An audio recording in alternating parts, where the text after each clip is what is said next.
Hi y'all, it's me. Well, this is not easy for me to do this. I've been torn over it actually. I mean, it's not hard. It's just I've been kind of torn, I guess is the better word. Um, lately there's been a lot of talk privately and publicly on forums as well as YouTube about people being scammed by fellow scrapbookers, and gosh, this is like, to me, so hard to deal with. I've bit my tongue for a really long time about it, but I kind of feel like these people that do this to us make it difficult for those of us who are true and honest and have a good heart, and we do things with good intention, and but the ones who don't plant seeds in our head that, okay, maybe we shouldn't trust so-and-so, or maybe there's something more to this than meets the eye.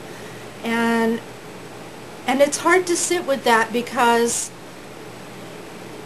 the one thing that I admired most about our community of scrapbookers was the kindness and the generosity and the strong relationships that we've been able to build. And I'm not just talking about a person that posts on your blog and says, hey, how you doing? I mean, for example, on my website, I have bonded with several women that I might not have met otherwise, and I feel them to be true and honest, and I mean, we've exchanged phone numbers, and we spend hours upon hours talking to each other about personal things, about things like that. So those people, you can make good friendships off of the internet. It is possible. I've even, prior to my website, had another group of ladies whom I met via internet, and we all met in person several occasions and had great time with each other. And when I did meet these people, it was actually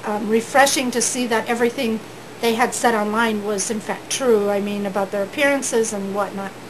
So anyway, back to this topic. I would want to bring up the particular issue with a project that was done for summer.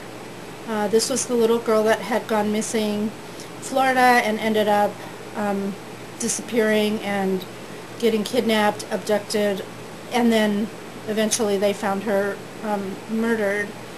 At the time that we learned of this, mostly when it became prevalent to all of us scrapbookers, was when we got a call out from Sarah asking us if we would like to contribute a page to, she would compile these mini books for Summer's mother, Dina, and we would all be a part of that. And I was very moved, as were many, many other women. I saw many of videos of pages that people did, and they videotaped, and they were in tears trying to even talk to you about the page they had created. And this was requested from us back in March of this year. So now I know that I have not heard a word about it. I wrote to Sarah several times trying to find out what the status was, because we were supposed to see finished products, and hopefully that once Dina had been given these mini books, we would have gotten a thank you note. Not that it was necessary, because that wasn't the point of it. However, after the, believe it was April the 5th was Sarah's last day to post anything on her blog about this. She disappeared from YouTube as well, and I don't know, I mean, to me it's been it's been 5 months, and I finally did get an answer when I posted on her channel just the other day on the 12th of August. I did get an answer back from her stating that she had been ill and that she was undergoing a lot of medical tests and etc., etc. She was sorry that she hadn't updated all of us, that she may put it on her blog if she felt energetic enough to do so.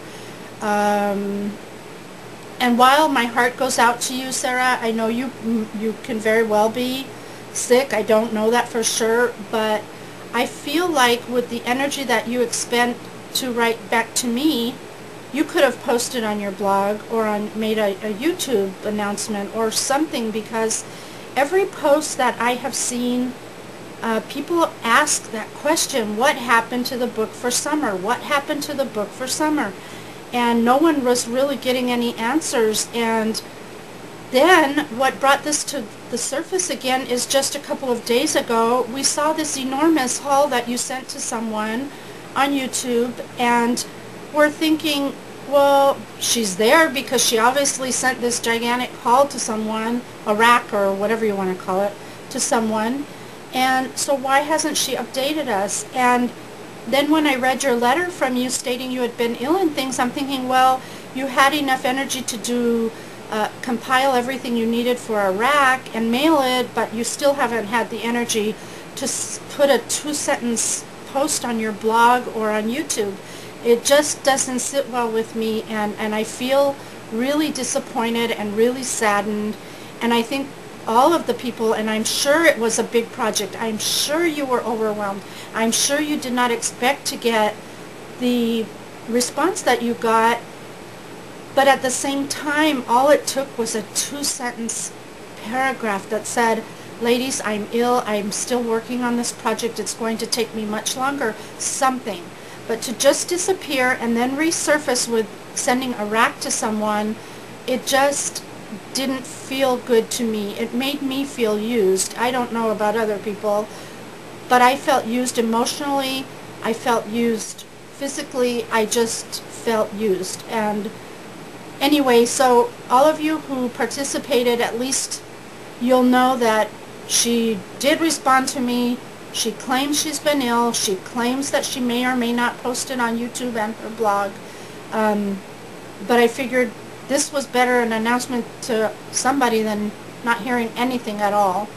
And again, I'm sorry, this is heartfelt. I hate doing this. I did not feel like I wanted to do this, but at the same time, I'm just tired of feeling used by the people whom I felt like were genuine and decent. And this isn't just about this particular instance, it's about others. I've had other racks gone wrong where people never send you things. I've been in a kit club and I didn't get a kit. You know, it's just what it is, and I know life happens and things happen, but when you put it out there to take the responsibility on to host something like this project, you have an obligation to the people that contributed.